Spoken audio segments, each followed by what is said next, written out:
Que alegria estarmos juntos. Depois de bom tempo, né, pastor Léo? Uma agenda aí, agenda de visitas e viagens foi retomada desde final de agosto, começo de setembro. Já estivemos viajando um pouquinho por esse Brasil, sempre com cuidado, evidentemente, mas voltamos à normalidade, vamos dizer assim. Mas é uma alegria, é bom estarmos em casa, é bom estarmos no lugar onde servimos e adoramos ao Senhor como família. E nessa noite eu gostaria de compartilhar com vocês um texto que Deus colocou no meu coração, que, na minha percepção, um texto que fala sobre alegria. E esse é algo que eu tenho trabalhado muito na minha vida, porque nos dias atuais é muito fácil a gente ficar triste. É muito fácil a gente ficar angustiado, nervoso, bravo. E um exercício bom que a gente pode fazer é desligar um pouco a televisão, as redes sociais. Muitas vezes entrar no quarto, orar, ler a Bíblia e também estar perto de pessoas que amamos. Isso é muito saudável.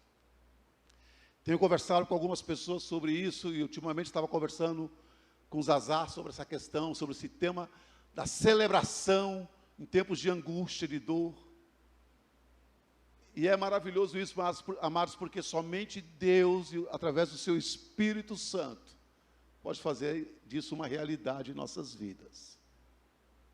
Eu gostaria de ler o texto, talvez não tão pregado, mas bem conhecido, de Atos capítulo 8. E nesse capítulo, tiramos algumas lições para nós nessa noite. O tema que eu dei para essa reflexão é portadores de alegria, ou portadores da alegria.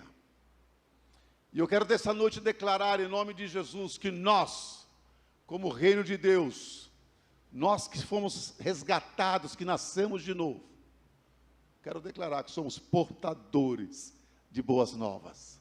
Portadores dessa alegria que vem do Senhor. Essa alegria que não dá para explicar. E que eu quero crer, como o pastor Léo já orou aqui também, né? Que nós vamos sair daqui hoje diferentes, com uma paz e com uma alegria no coração que só o Senhor pode derramar. Você crê nisso, querido? Diz assim a palavra do Senhor, em Lucas capítulo 8, a partir do versículo 1, diz: Saulo estava ali, consentindo na morte de Estevão.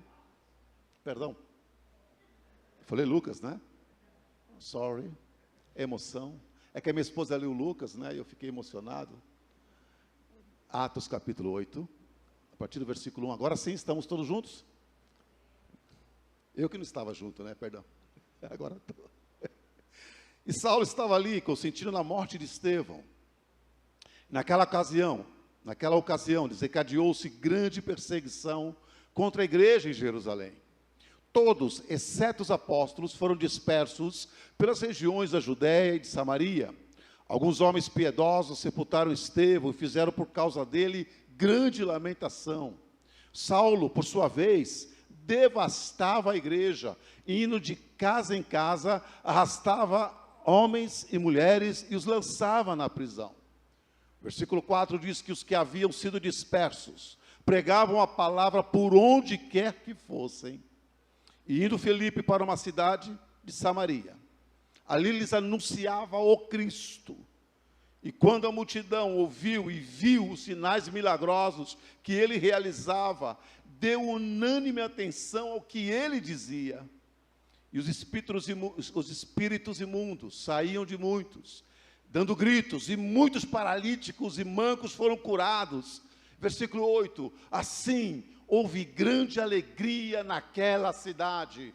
Podemos falar juntos isso? Vamos lá, amados? Assim houve grande alegria naquela cidade. Vamos saltar um pouquinho, vamos no versículo 26. O anjo do Senhor disse a Filipe: vá para o sul, para a estrada deserta que desce de Jerusalém para Gaza. Ele se levantou e partiu, e no caminho encontrou um eunuco etíope, um homem importante, encarregado de todos os tesouros de Candace, rainha dos etíopes. Este homem viera a Jerusalém para adorar a Deus, e de volta para sua casa, sentado em sua carruagem, lia o livro do profeta Isaías, E o Espírito disse a Filipe: aproxime-se dessa carruagem e acompanha. Então Filipe correu para a carruagem, ouviu o homem lendo o profeta Isaías. Ele perguntou: o senhor entende o que está lendo? E ele respondeu: como posso entender se alguém não me explicar? Assim convidou Filipe para subir e sentar-se ao seu lado. O eunuco estava lendo esta passagem da Escritura. Ele foi levado como ovelha para o matadouro, e como cordeiro mudo diante do tosqueador, ele não abriu a boca. Em sua humilhação foi privado de justiça. Quem pode falar dos seus descendentes? Pois a sua vida foi tirada da terra. O eunuco perguntou a Filipe: diga-me, por favor, de quem o profeta está falando? De si próprio ou de outro? Então Filipe, começando com aquela passagem da Escritura, anunciou-lhe as boas novas de Jesus. Prosseguindo pela estrada, chegaram ao lugar onde havia água, e o eunuco disse: olhe, aqui há água, quem me impede de ser batizado?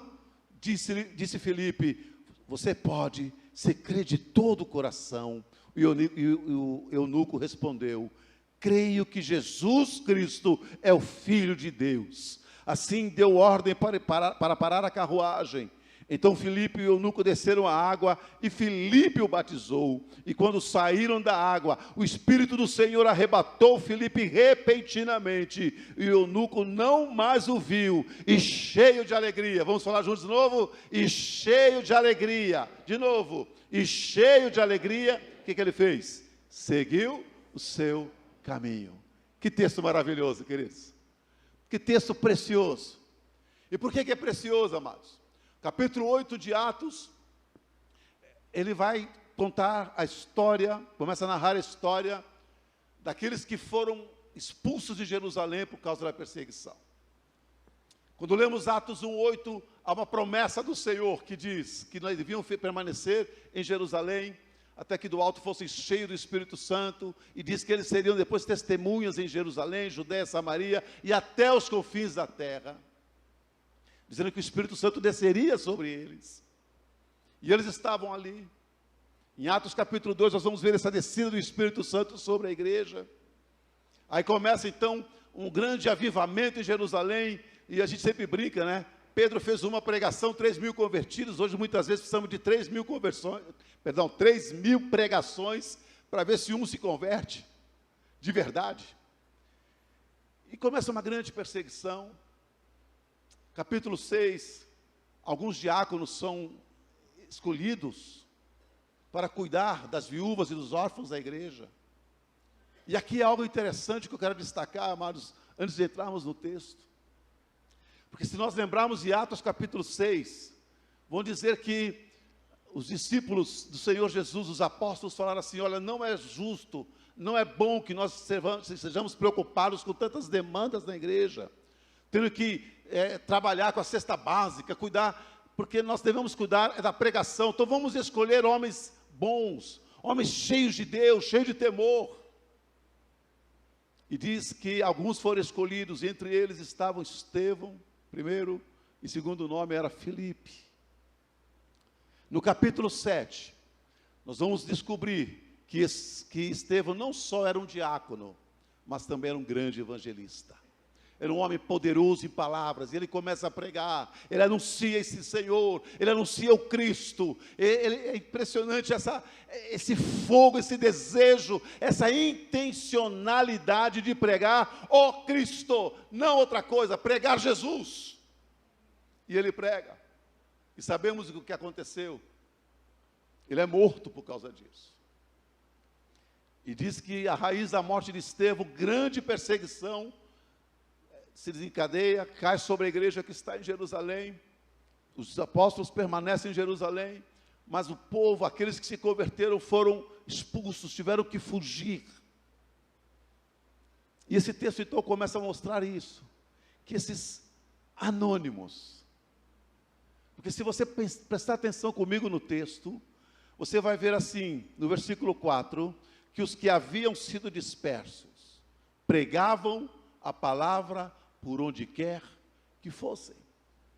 E o que me chama a atenção nesse texto é justamente isso, amados, que o avanço da igreja acontece muitas vezes, e quase que normalmente, por pessoas anônimas. Pessoas desconhecidas por nós, pessoas que a Bíblia não cita o nome, mas Deus os conhece. Amém, amados?